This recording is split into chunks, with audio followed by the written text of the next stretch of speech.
In the serene expanse where wisdom bloomed like the lotus, there lived a sage renowned for his humility and a disciple who sought the elixir of enlightenment.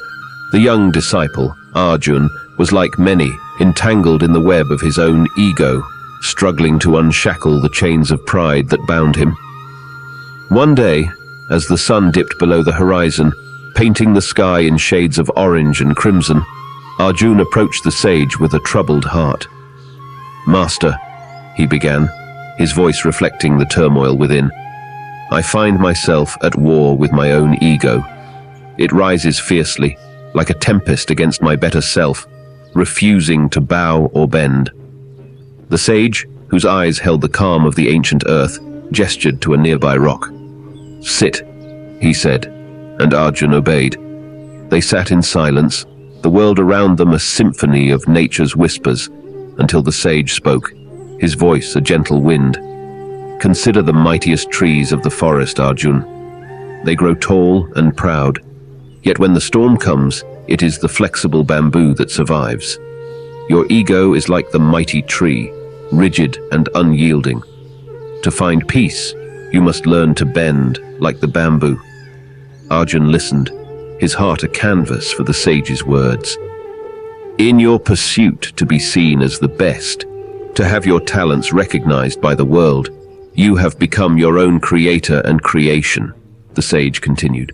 "The creator is attached to his creation, but he must also know when to let it grow, when to let it go." "But how can I let go, Master?" Arjun asked, the weight of his ego bearing down on him. "By understanding the root of your creation," the sage replied. "Your ego thrives on the attention of others, the affirmation that you are significant. It is a hungry beast, feeding on the humble brags you cloak in self-deprecation, yet with every morsel, it grows stronger." Arjun's eyes widened as he saw the truth in the sage's words. His quest for compliments, his feigned humility, all were but nourishment for his ego. The sage stood, his silhouette framed by the last light of day. "Tonight," he said, "you shall sleep under the stars, with nothing but the earth as your bed and the sky as your canopy. You will surrender to the night, not as a master, but as a child of the universe. And in your surrender, you may find the strength to overcome your ego." As night embraced the land, Arjun lay beneath the heavens, his mind a whirlwind of thought. But slowly, the gentle rhythm of the earth's breath lulled him into a deep slumber, a sleep devoid of resistance, a surrender to something greater than himself. In the days that followed, Arjun embarked on a journey of introspection, stripping away the layers of his ego one by one. He spoke less of his accomplishments and listened more to the stories of others. He offered his knowledge not as a boon from a lofty perch, but as a humble gift with open hands. It was not an easy path.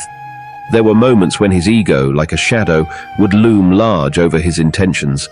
Yet with each instance, he learned to step into the light of self-awareness, reducing the shadow to a mere speck. The sage watched as Arjun transformed, his ego bowing gradually, grudgingly on its knees. And in this transformation, the disciple found a joy that was not fed by the approval of others, but by the purity of his own spirit. Arjun's story rippled through the lands, touching hearts, stirring souls. For in his struggle, people saw their own battles, and in his victory, they found hope for themselves. The sage had planted the seed of wisdom, but it was Arjun who nurtured it into blossom.